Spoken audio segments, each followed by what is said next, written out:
Today is August 4th, 2020.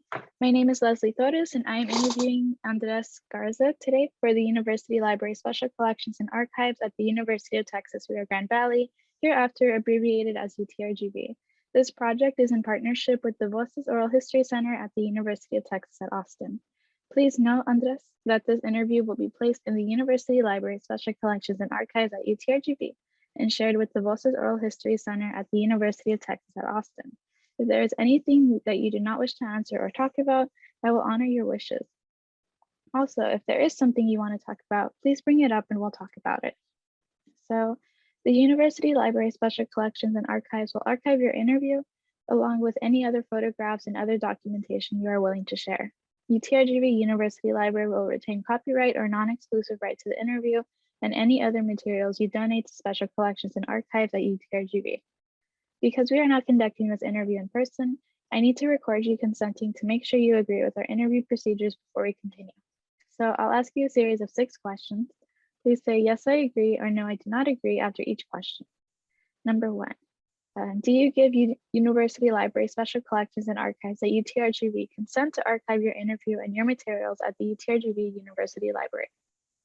Yes, I agree.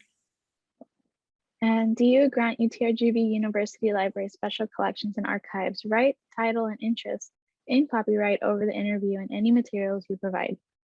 Yes, I agree.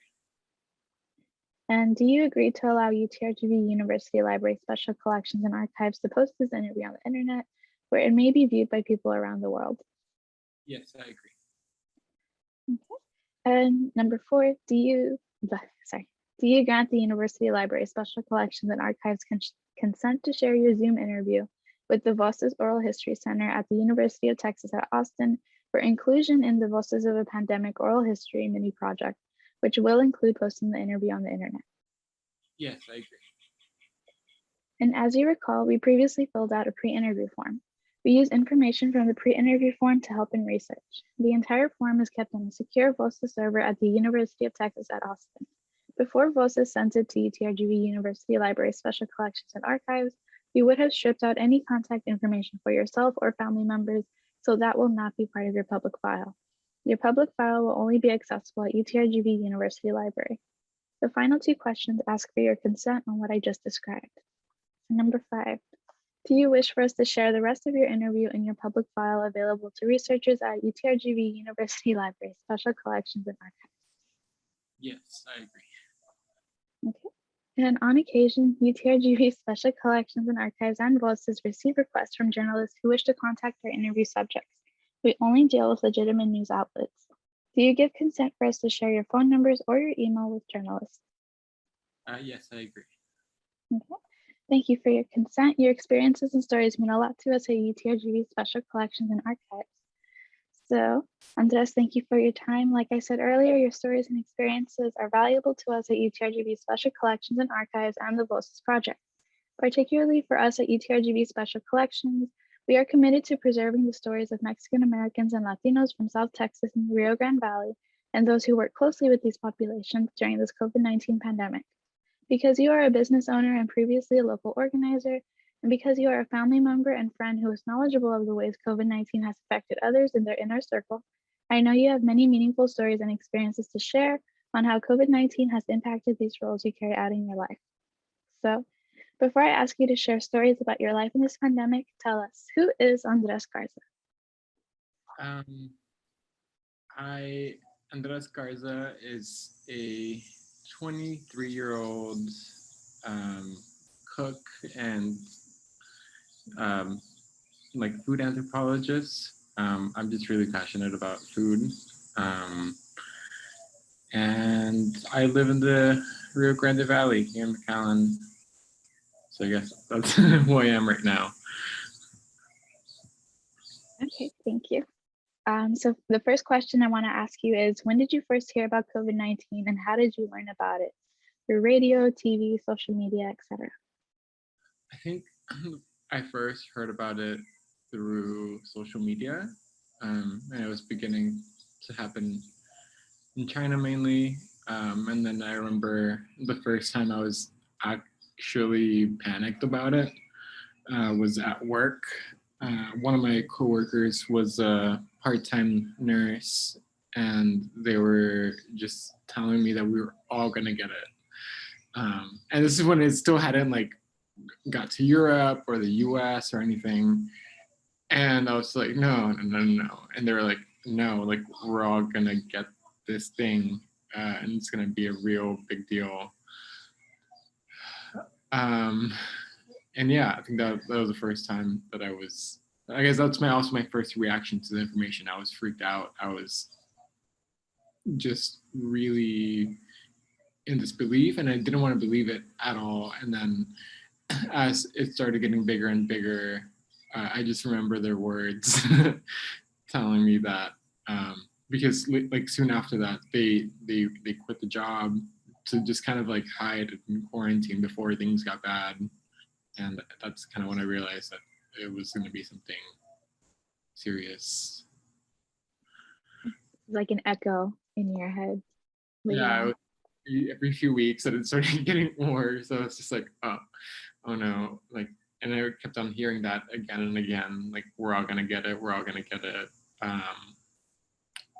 Yeah, it seems like so long ago, and like so recently too, and like just remembering being so freaked out that you get a package in the mail and you don't touch it for like 3 or 4 days, so the germs or bacteria kind of die out, or disinfecting everything you buy from the grocery store, even if it wasn't like edible, it was just like spraying it with bleach or something or just not touching it. I don't know. I just remember those beginning moments. Yeah, it was scary. Okay. And so at what point did you realize this pandemic was a serious life-altering event? Or did you not think it was serious? Oh, you already said that. But I think as soon as the stay-at-home order happened, it just seemed out of this world, like something, something. It seemed like the plagues of like the early 1900s, where like 2/3 of the population would die.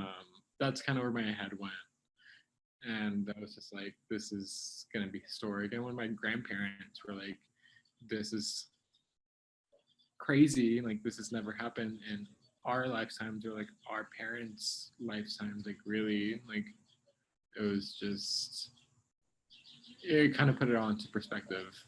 Um, I don't know. And I was just like also like had just graduated my college, and it was just a weird point. I was like, people were comparing it to like the 2008 depression, and it was nothing like that at all.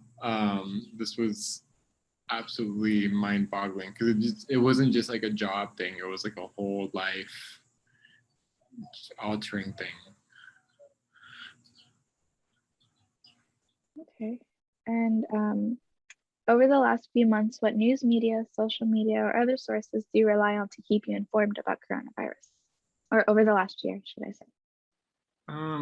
It's a mix of a lot of things. I think in terms of like journalism or proper journalism, I do follow big news sources like New York Times, CNN, more local stuff like Texas Monthly, and then just like the Monitor here in the Valley, and then but like alternative media, or what what they call it, would be like places like Neta, that was still around, or like now it's Trucha, and then Vox, Vice, and then also just like following certain journalists through social media themselves, I think has been a really good way. Reporters that have been on the ground reporting those issues, and they're found on Twitter. So I don't know, whenever people say like social media is like a bad place to get your news sources, if you're following journalists for the most part, like I think you get pretty accurate like reports, depending on what you're interested in. Here in the Valley, it's also like Reynaldo Leanos, who works at like Latino USA, and they cover certain issues about like how COVID impacted our region. So that's kind of how I keep up with what's going on. Okay. And can you share with me what you understand about COVID-19 as an infectious disease and any of its variants? And likewise, can you share with me what you don't understand about this new coronavirus? I understand that it's still out there. I understand that it's not gone. I understand that it's killed and killing a lot of people and getting a lot of people sick. I think those are the basic things that I understand about it.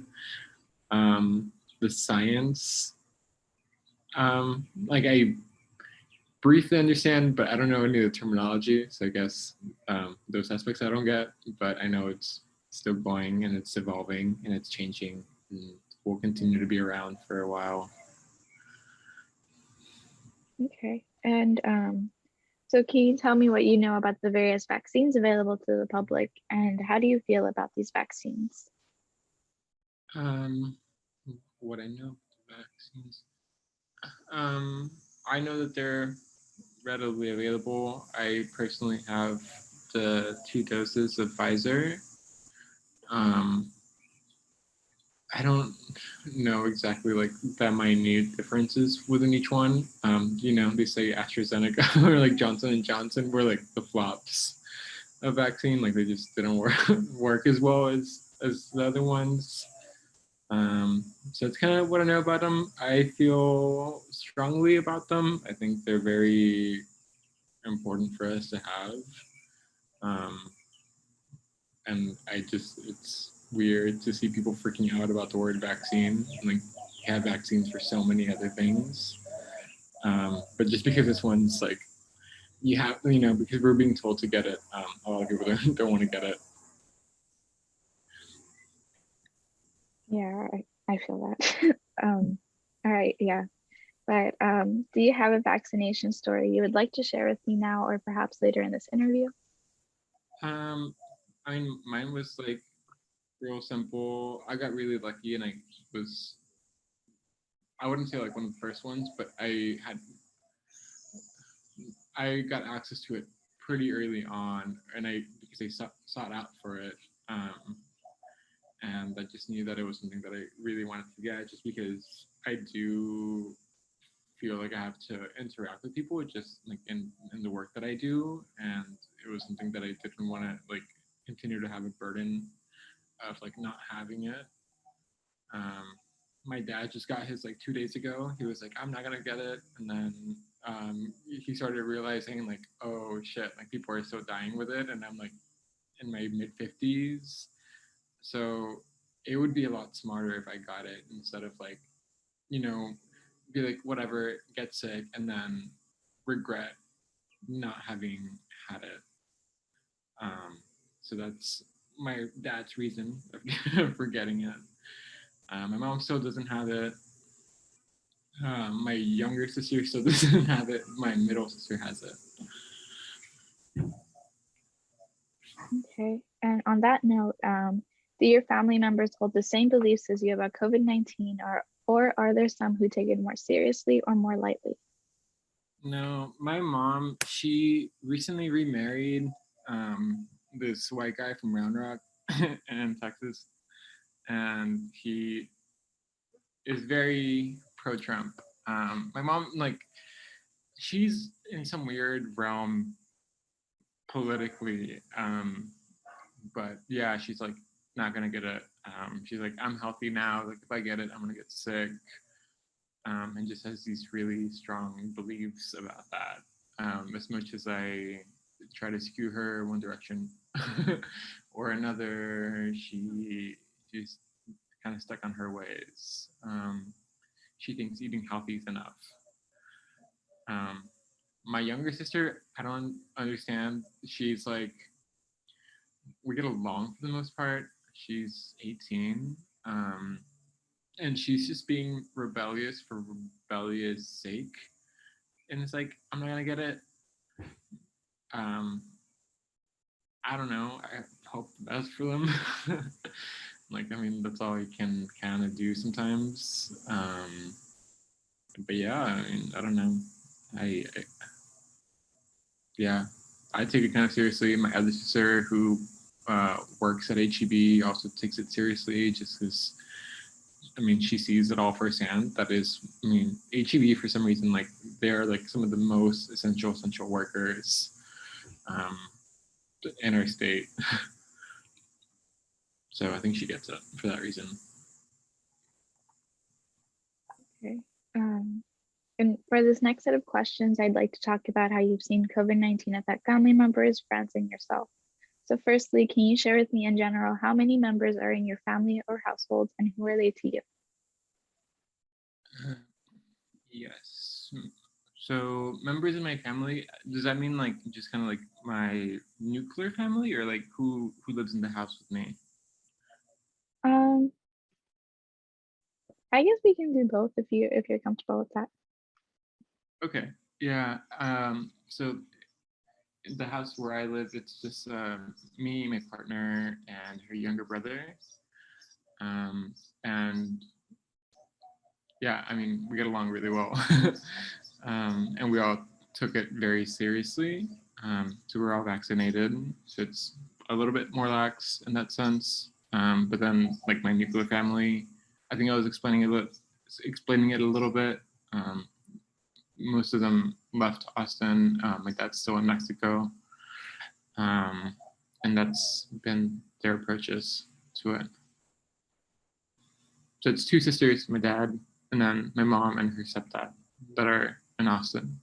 But my dad's in Mexico, sorry. Okay. And I didn't write this question down, but um, so everyone that I've interviewed is from the US, right? And they've gotten vaccinated here. So now that you mentioned your father got vaccinated in Mexico, I was wondering, was it very accessible? Like, do you know? Yeah, he sent me a video yesterday when he got vaccinated. Oh, I wish, here, let me try to find it. So it looks like he was in his car when they were doing it. So you don't have to get out of your car. That's what it looks like in the video. But I had been asking him for a couple months now, and he had said that it has been pretty like accessible now. Like you don't need an appointment or anything. There's just centers where you can get vaccinated at. Oh, okay, that's cool. Okay, so I understand that you were initially living in Austin when the pandemic spread throughout Texas in 2020.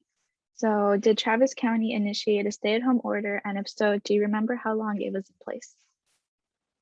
Yeah, they did. It started in like early March, from what I remember. And in the beginning, it was only set to stay till May 1st. It lasted a lot longer. I think it was till almost August. It was like July or August that they took it out. Yeah, so I think that's when it was.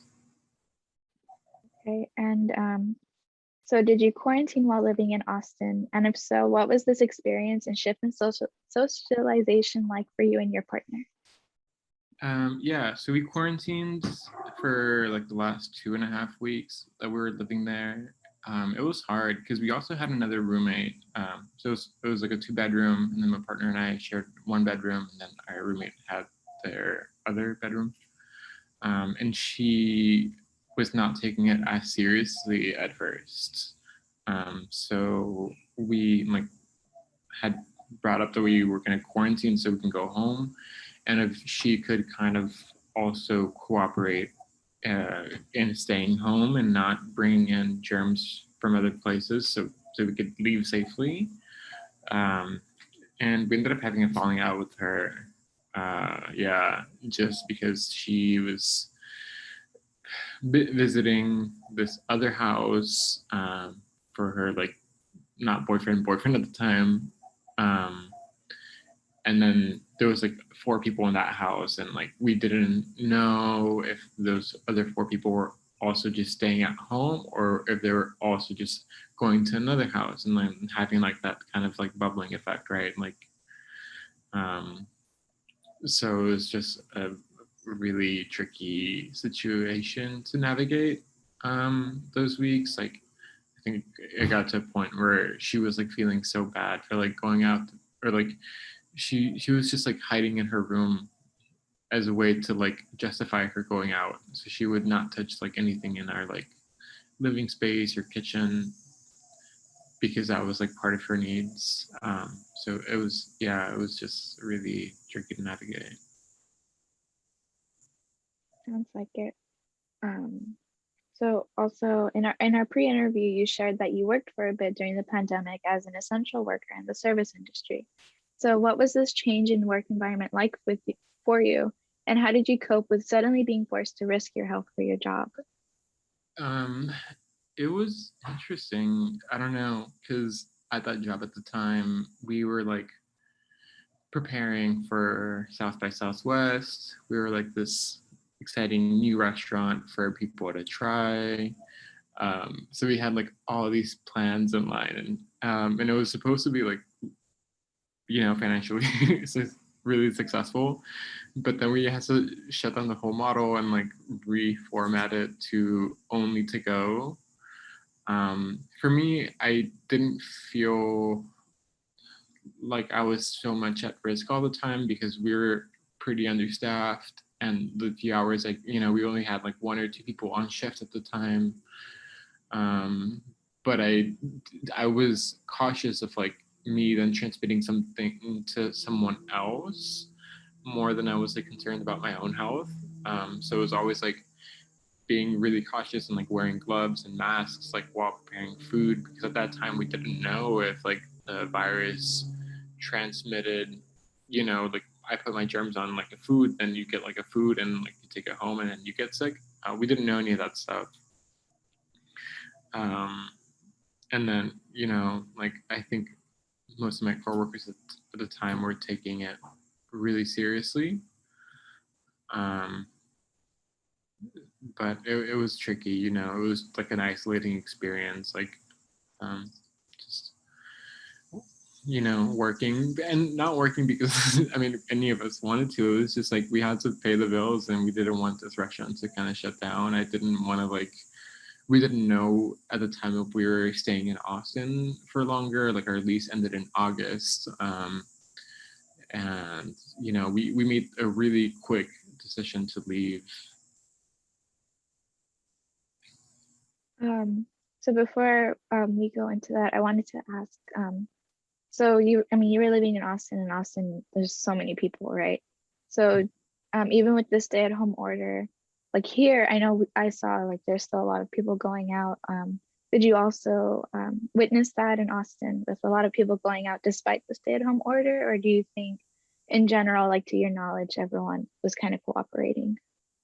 I mean, in the circles that I was around, I think for the most part people were cooperating.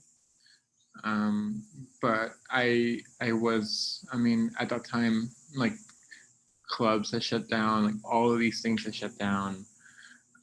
So there was nowhere to go. But I did, you know, see people like getting together and having like small like parties.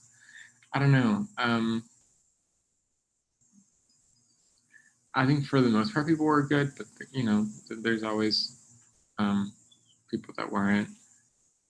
I don't know. I just remember like also looking at the neighborhoods and then seeing how many cases there were per neighborhood, and like when the cases started coming like into our neighborhoods, and it was just freaky. Okay. So can you please describe why you left Austin and moved back to the Rio Grande Valley during the pandemic, as you mentioned? And to your knowledge, is this possibly an experience that may have been common during the pandemic, like having to move? Yeah. So one of the reasons why we moved was because my partner's mom has a bakery here in the valley, and I think every like small business owner kind of went through this thing and like, what do we do? And because my partner wasn't working at the time in Austin, like she had been let go. She wanted to be of help to her mom, and to be close with her too. So that was one reason. And then the other was obviously like the financial. It was like, and yeah, I think it was a common experience for a lot of people to like leave. I mean, there was people that had like lots of money and left, you know, and like were able to come back like post-pandemic, as they're calling it, even though it's not. And then, yeah, I mean, people that just don't have the means, they were displaced back to, you know, somewhere. So. Okay. And upon moving back to the Valley, did you and your household change the way you socialized in any way, such as by feeling more or less comfortable to go out? I still think that we were like very uncomfortable, because it sucked. It was like we came down from Austin and the Valley still hadn't gotten hit. So like a month or two go, like 2 months go by, and then the Valley gets hit really hard. Like, you know, the peak for us here was this summer. So I saw like two like areas get hit really hard. And I knew that down here, you know, like they don't, like the people, like we don't have the same resources as the people over there. So it just played out in a really like heavy, hard-hitting way.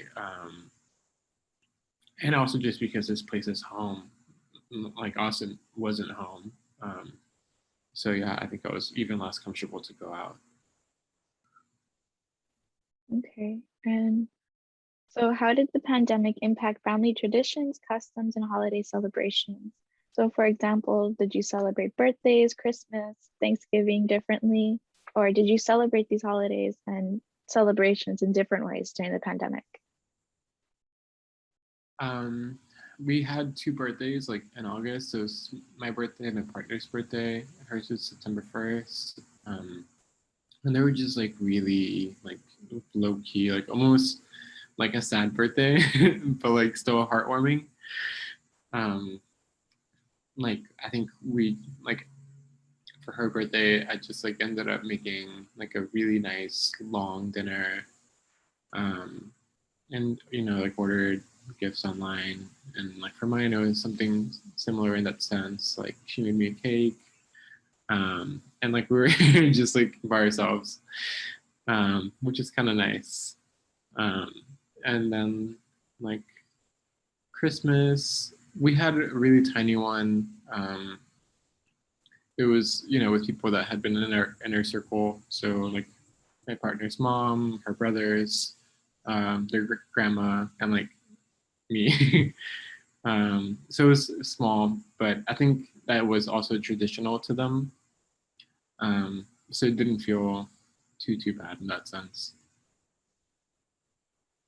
Okay. And if you attended any weddings, graduations, or funerals, can you please share with me how the pandemic made these events different from pre-pandemic times? I didn't. No, I've never attended a graduation, so I didn't have to go to one.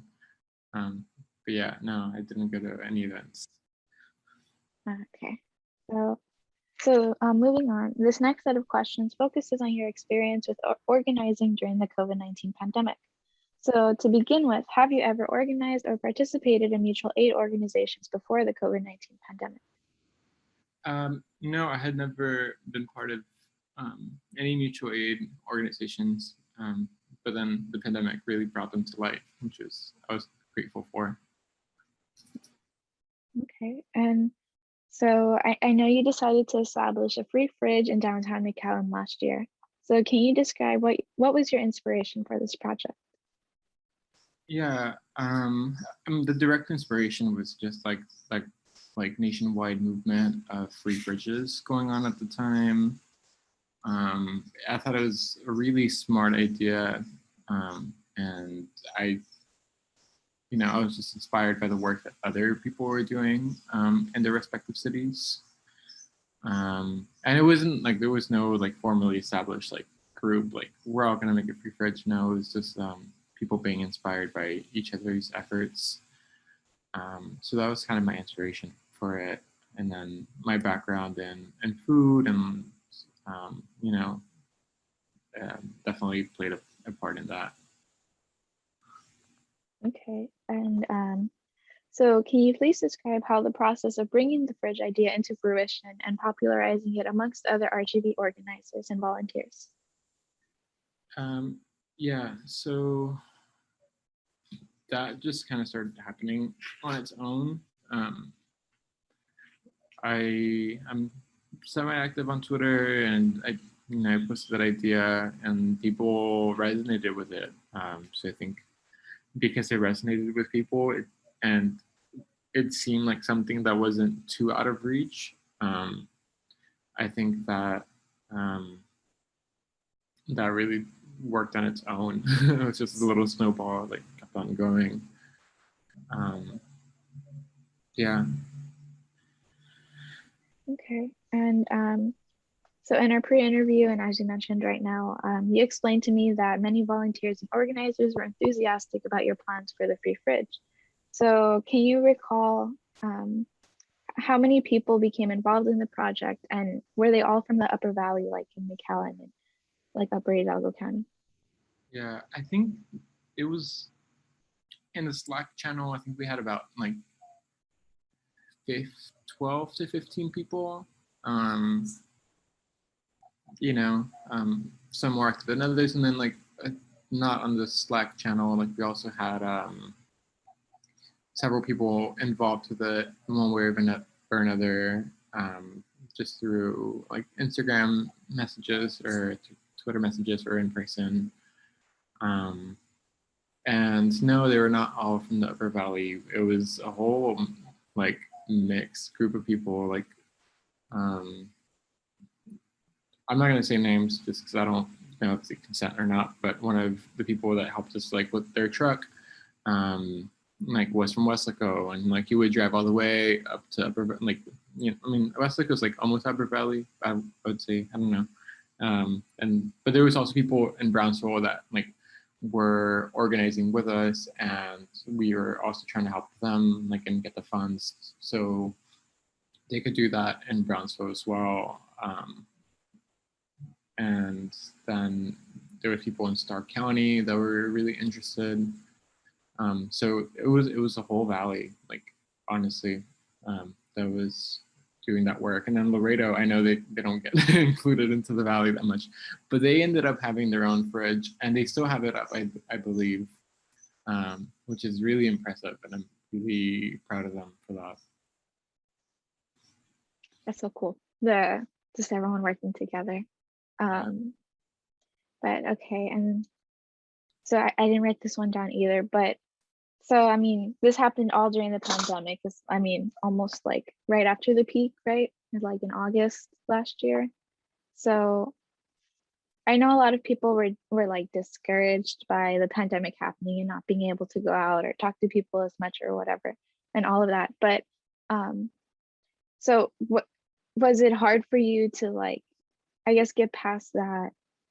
I don't know, like, I don't know if this is the term people have been using, but like pandemic fatigue almost, like to bring something like this into fruition and like, yeah, does that make sense?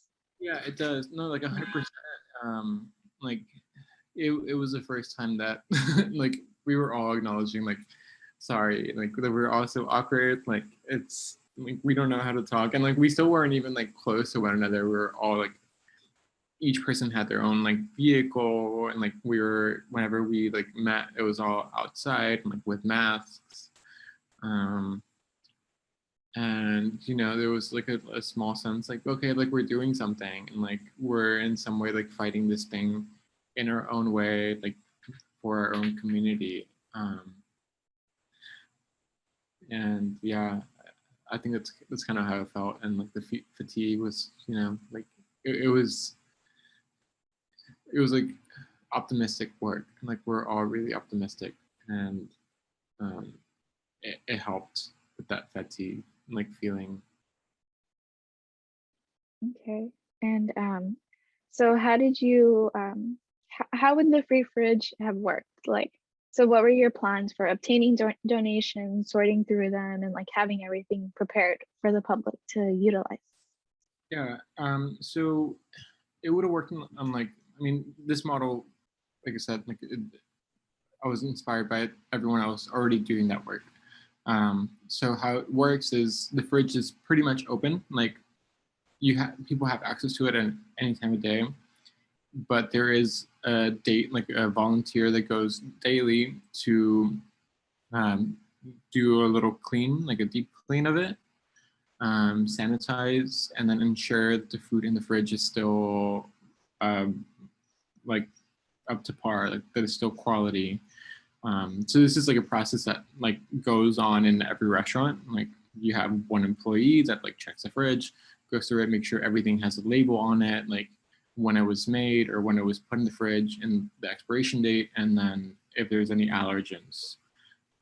So that's kind of like the vetting process. And, you know, it's a rotating schedule of volunteers. So maybe you have like 3 or 4 volunteers that go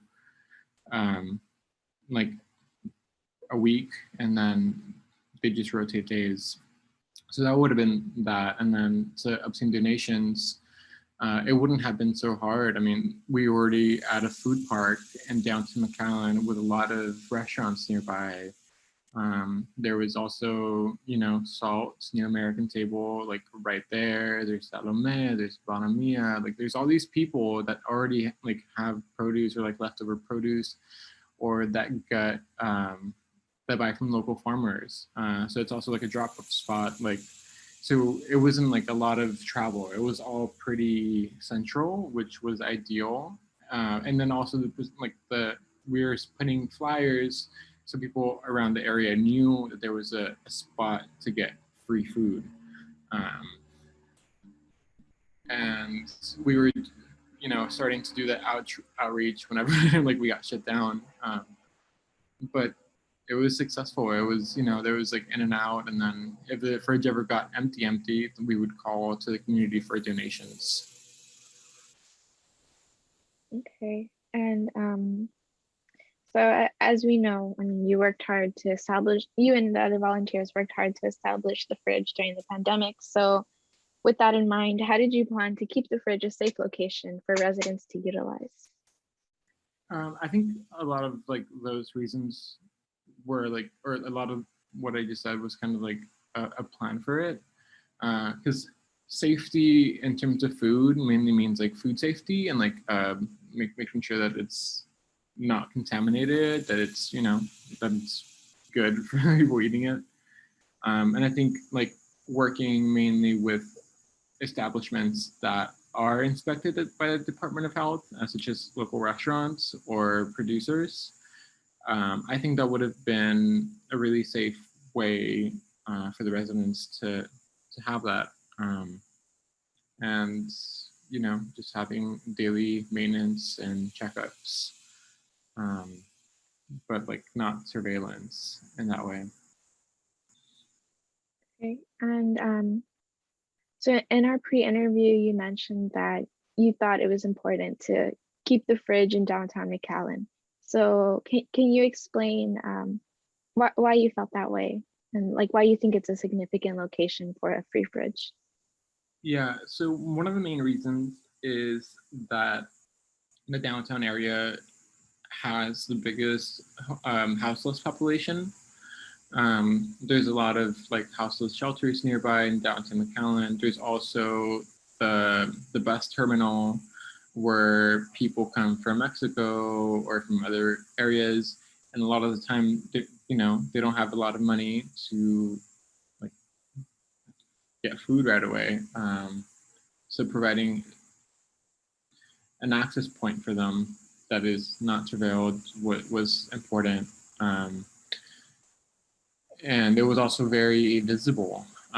It's right on Business 83. It's right next to Archer Park.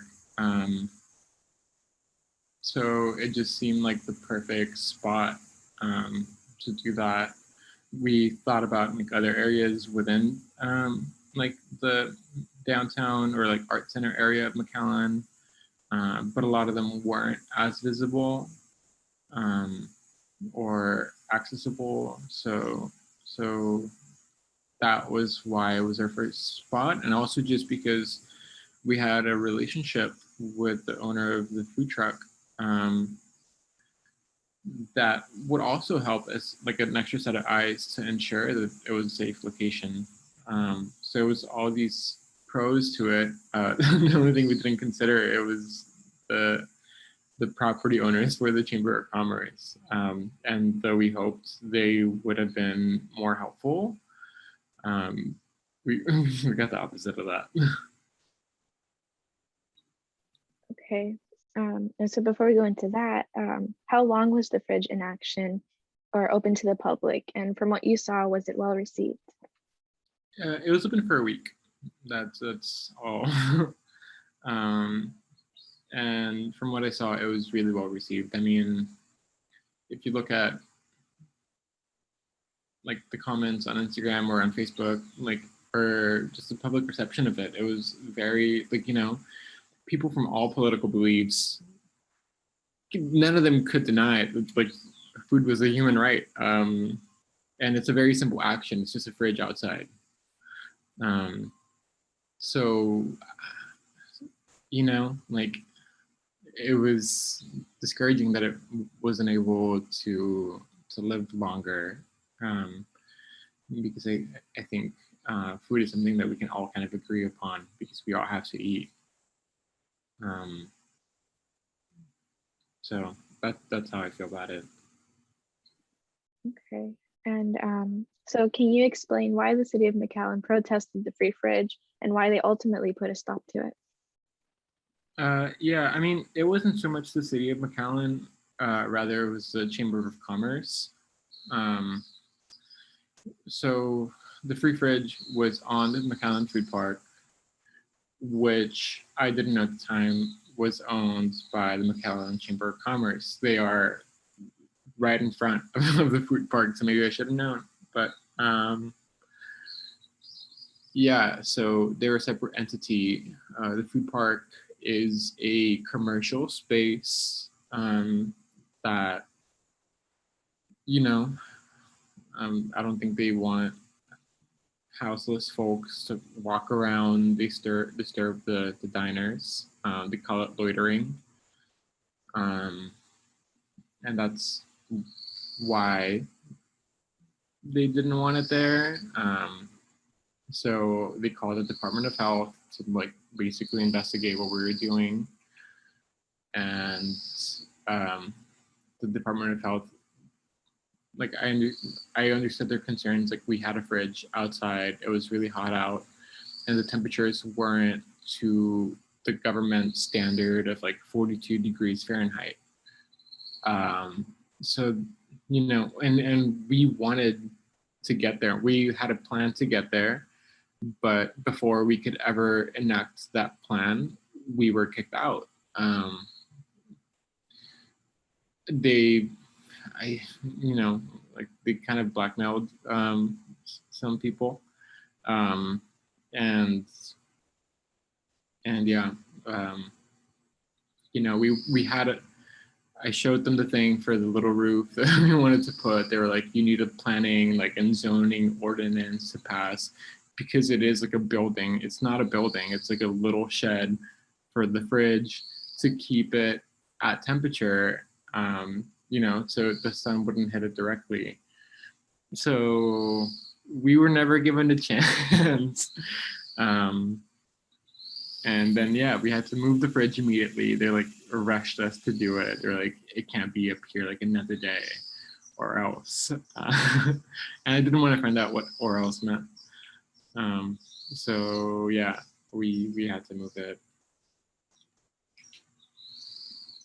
Okay. And so you kind of mentioned in our pre-interview, so you did just move locations temporarily, but ultimately just kind of stopped. Yeah, so I mean, we moved locations temporarily, and we had a plan for somewhere else nearby. That was a public, I mean, a private property. But then, like, the unexpected happened, right? Like, we had covered the fridge with a tarp, and the fridge, the artist who like decorated our fridge used paper mache, like, you know, and like they did a great job. Like they covered it, they sealed it, but because it was covered in the tarp for about a month, the outside started developing molds. And as we were in we were in the process of like trying to figure out how we were going to relaunch this. The outside started developing molds, and we had to then get rid of the whole decoration, which was way too labor intensive for any of us to kind of do, just because it was like so well sealed. So all these natural things started happening, and then this, like, you know, the people involved, we all kind of got a little disorganized, and discouraged. So yeah. Okay, and why do you believe the idea of a free fridge versus nonprofit orgs such as the RGV Food Bank or the Salvation Army is possibly more impactful for our community in the Rio Grande Valley? I think it's a really great outlet just because, one, like there isn't this fear of surveillance. I mean, I don't know. At least I feel that. When people go to like the RGV Food Bank, the Salvation Army, you don't know what kind of like volunteer you're gonna get, what kind of person you're gonna get. People that struggle with mental health disorders, or, you know, or that have been like marginalized by systemic entities. There's a fear of going to these places. And, you know, with a free fridge that you can just kind of go in, get what you want, and like not have to worry about those possibly deadly or harmful or like degrading interactions. You can just get some food and go about your day. I mean, we all have the luxury, us that have homes, you know, to do that. So it's a very simple act to give someone else that same right. So yeah. Okay, and so do you think you'll revisit the idea of a free fridge in the near future? And if not, why not? I think I will. I mean, we're about to get into like Neighborhood Molino, but I think like having like a physical space that can actually do these things without the fear of like government entities. You know, there's ways that I want to continue to honor that and to fight for that, even if it has to take like form in a different way. But yeah. Okay, and let me just think. So I and I didn't write this one down either, sorry. But so did the pandemic influence this idea in any way? Or was it just a general, we should have a free fridge kind of deal? No, I mean, the pandemic influenced it a lot. Mhm. It put a lot of things into perspective. I mean, it's tricky. Like, I mean, I don't know. Like, for me, it's also still kind of like personal. Um, I remember being like in my undergrad and college, and, you know, still very privileged. But like here, like I don't know, like I was kind of on my own. I remember having like $20 for groceries a week, and like having to go to like the university food pantry to like get a bunch of canned stuff, or like, you know, having to just not be like, sometimes I was not even able to afford the canned stuff. I would just buy the big bags of beans and like make that, and like eat that for like weeks on end. So I don't know, like being close or like feeling hunger, or all those experiences like really motivate that. And then when I was in Austin, I worked in like fine dining and like was charging $150 like per person at sushi restaurants. But then I remember like I'm from here, and like I have different experiences. I can't just like go into these like spaces and feel comfortable in them. It's I remember like my roots, and I mean, in studying, you know, and just like living and experiencing life. Food becomes so much more. It's like political. It's all these things encapsulated into one. Um, I remember I was like fired from that like sushi place that like charged 150 per person, and the chef at the time like was yelling at me because I was just like expressing my beliefs, and you know they were just like, you know, you're never going to make it in food, like you should go back into academia or like go into social work or something like that. And I thought like, if food can be all those things at the same time.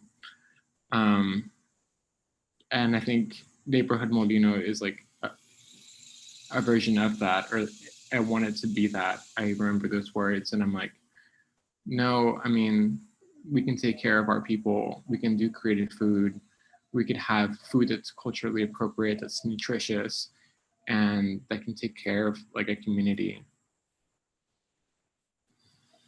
Okay, thank you for sharing that. So speaking on that, right now, I would like to ask you about your business, Neighborhood Molino, which you also introduced to the RGV last year during the pandemic. So first, well, would you say that that was your inspiration to bring the business to life? Or Part of it, yeah. I mean, so the last job I had was at a taqueria, and we would do nixtamal. Nixtamal is like this ancient process of cooking corn in an alkaline solution, which makes it nutritious. And then we ground it in a molino, which is a stone mill, to make tortillas. And that, I mean, I don't know. I had never had tortillas like that growing up, ever. It was always like maseca, and like even if they were homemade, it was maseca, so like dried corn flour. And this corn that we were getting too, it was like heirloom corn of like, over there was just blue, but like I learned that corn is all sorts of colors, all shapes and sizes. Like it's so biodiverse, and it's also so integral to like not just Mexican food, but like indigenous history, and in essence, like the history of our region. So that was like the main inspiration. It was like tortillas, corn, and then giving the valley an access point to have these tortillas that I was so privileged to get access to in Austin. But instead of doing it in a really expensive restaurant, doing it in a way that was really accessible. Um, and they are pricier than regular tortillas, but that's to kind of offset the cost and be able to offer them at like really like pay what you can prices, and like affordable prices for the general public. okay, and what was the process of bringing Neighborhood Molino to life? So the first step was like getting a molino. So they're not like super easy to find, right? Like the easiest way is to like get them shipped from Mexico, or to like get a US made one, which are really expensive. In Mexico, they sell for like $300. The cheapest ones that I found here were like $2,000, which I was like, what the fuck? But then I found one on Facebook Marketplace, in Brownsville, and it was $1,000, which I was like, it's a lot of money, but I can kind of do it. And I like texted my old boss, like, what do you think about this? And he's like, that's like a super deal. Like, I would buy that in a heartbeat. And when he said that, I like pulled all my resources and like asked people for money, like, please, like, I need to get this. And I did. I was lucky enough to get it. I had friends like donate a little bit, and some of my family. So super lucky. And then I put in like all the money I had at the time into it, which was like $500. And yeah, it wasn't ever to like make a business. I was just like, I just need to get like people tortillas, like, and to share them. I just wanted to do that. It was more of a hobby because I still had like a job at a food truck at the time. So like on the weekends, I just wanted to like sell it to farmers market and like offer it to friends for free or all that. Okay, and on Neighborhood Molino's Instagram page, the description of the business says, okay, so my Spanish pronunciation is really bad, but basically heirloom maíz para la gente, right? And I mean, for the people. So what does this statement mean to you, and how does it represent the mission of Neighborhood Molino? Yeah, so heirloom maíz, right now it's just like honoring like the biodiversity of corn. So it's like native species of maize from Mexico. And that in essence, it's really important just for the future of sustainability in Mexico and in the US, and to pay the farmers who have been growing these varieties their dues, honestly.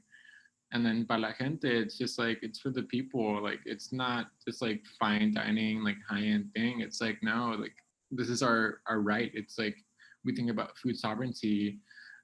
This is one way that it can take fold. The free fridge is another way that it can take fold. And it's just part of like this same like fight of like, we need to be in control of like our own food system.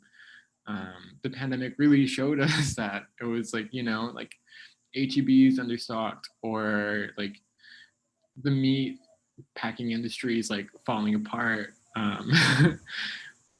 So yeah, like when all those things fall apart, what do we have? And you know, I think it's really important for us to be able to take care of ourselves and our own people.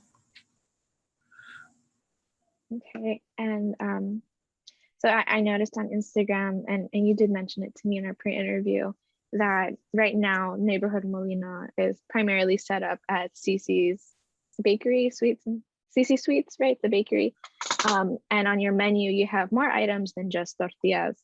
So, and they're very creative, like masa pancakes with chorizo syrup, or like culitre summer salad. So how do you decide to come up with such creative recipes and ideas? Yeah, I mean, for that like brunch menu, the goal for me was to like try to understand like our region as a cuisine. It was like, okay, like what have I eaten like growing up? What have our ancestors ate growing up? Like, it's all taking inspiration from our past, from like our greater past, and then putting it just like to today's date. It's just like, you know, so like the masa pancakes, like I ate pancakes growing up, but it was always with like wheat flour. And it's a colonial like import, right? Like wheat comes from Europe. We got colonized by it, blah, blah. We have flour tortillas in the region. It's tasty, it's good. But, you know, using only like masa, like specifically like a nixtamalized masa, which is really nutritious, and having that as the only flour in the pancake, I thought was really fun. And it also just tastes a little bit different, but still very familiar. And the chorizo syrup, was thinking about like that my partner came up with. She woke up one day and was like, you know what sounds really fucking good? Like chorizo maple syrup pancakes. And we made it, and it was incredible. But I mean, you think about like an American breakfast, and it has like breakfast sausage or bacon, like maple syrup and pancakes. So it makes sense. Chorizo is something that like we also all grew up here in the valley, and the chorizo we use is sourced locally. So it's very like Tex-Mex, Texas-Mex, like it's, you know, it's a new kind of thing, at least for me. And then the calitre summer salad. Calitre, that spelling too is like native to our region. In like central and southern Mexico, it was known as quelite, and now like everyone kind of knows it as that. But quelite is indigenous to us, and it's using the indigenous like amaranth from our region, which is older than corn.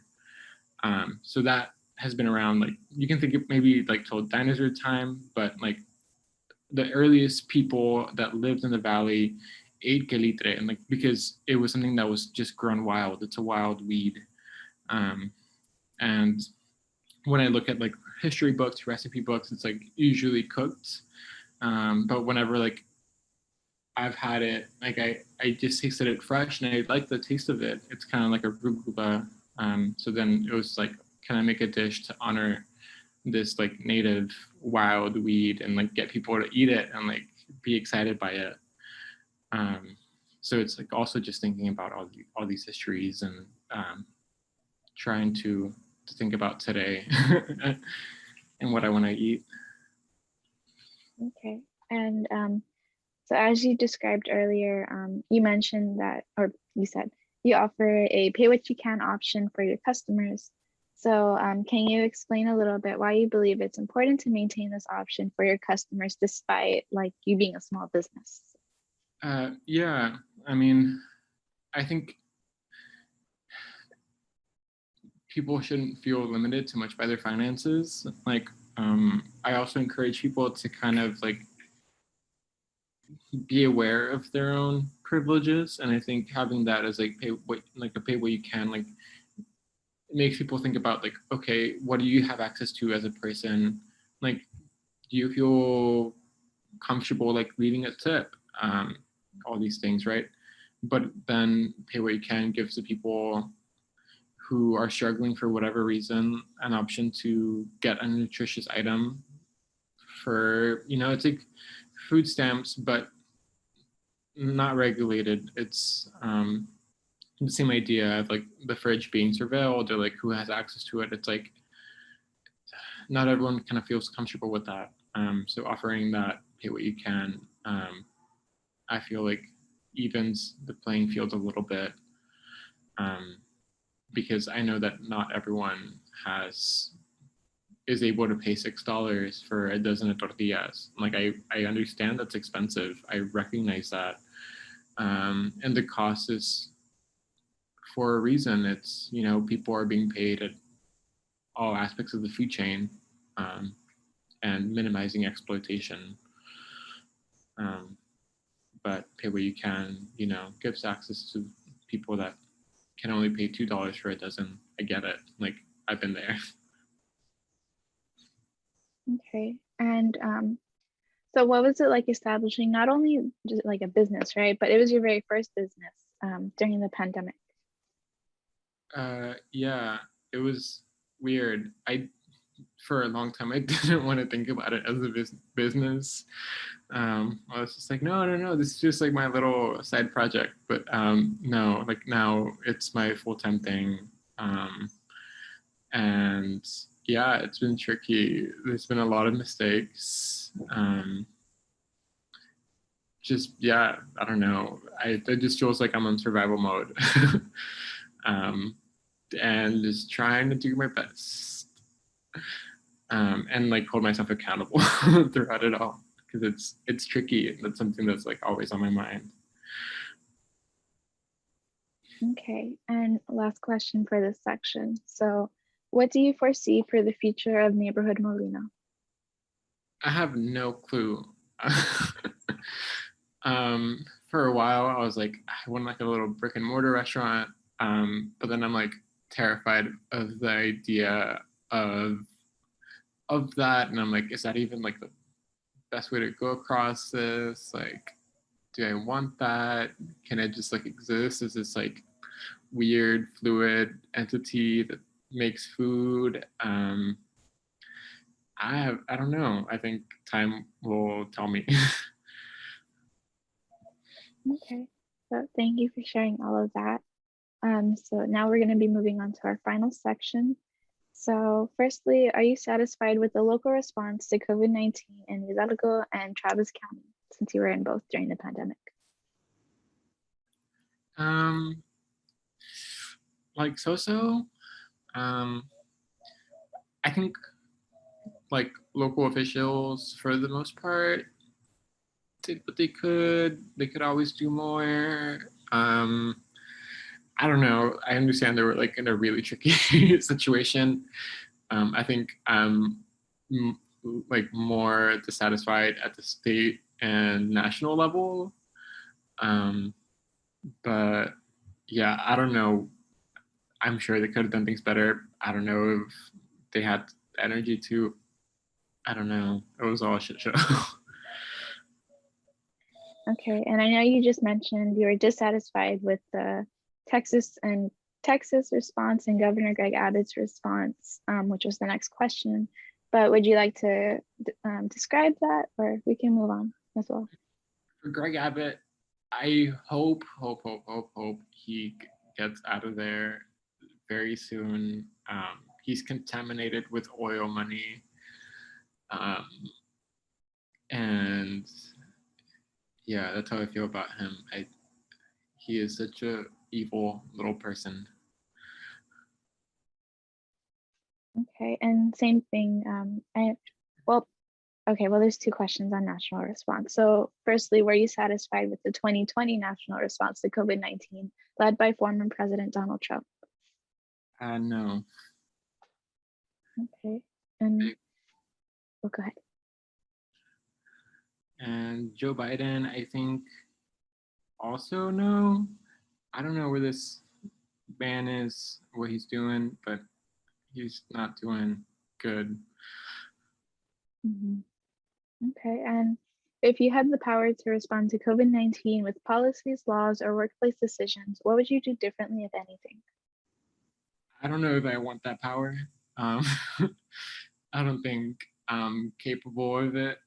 But I wouldn't have shut down the fridge. Okay, and last question. So, are there any other stories or experiences you would like to share with me that I have not asked about? No, I think you got a lot of everything. Yeah, thank you for listening to that crazy ride of this last year on my end. I'm sure everyone else has had some crazy times. Well, thank you so much for sharing and participating. Yeah. It was a really great interview for our collection. So. I'm glad. Okay, well then, thank you so much again, and I'll let you go. Let's see. Thank you. Have a good day.